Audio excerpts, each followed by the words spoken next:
may bisita ako ngayon mga idol. Ayan, dahil walang pasok, binisita ako sa aking mga pamangkin. Gusto daw nilang makasalo sa aking mukbang. So ayan, ang huli ko ngayon. Ipamukbang ko sa kanila ang huli kong alimango mga idol.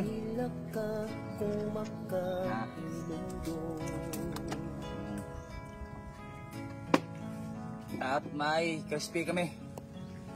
Crispy ng ulo ng baboy. Kalahati lang.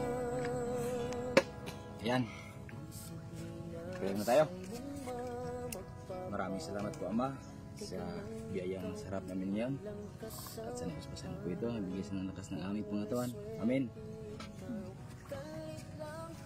Imukbang!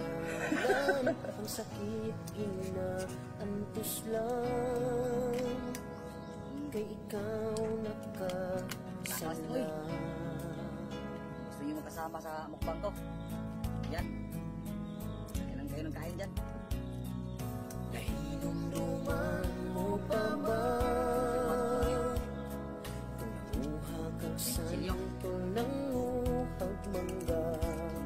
Nihubagi mong dalong-galong mata sa lampinig gintaon.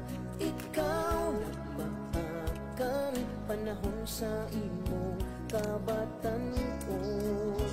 Makamingaw kung imong mahandog.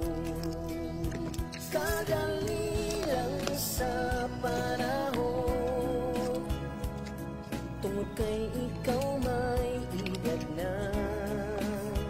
Ang santol manggang ang kisaan, giuling na sa imong silingan. Ano kayo?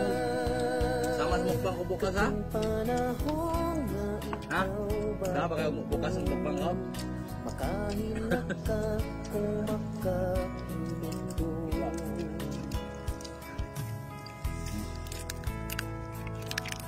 Di ko ahungit.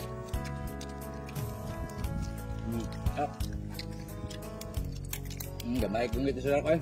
O di na yun bumalik, katong panahon nga way usong gadgets, tumbalata ang gikalingawan.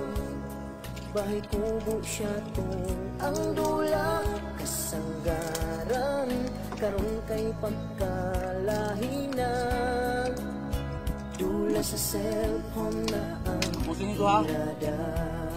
Pusin nyo lahat yan. Ang upang barkada malintang, tungod kay ikaw may edad na. Sa pagtuyok sa panahon po, ikaw Senyor sitisin na. Katong panahon nga ikaw batang po, makahilak ka kung maka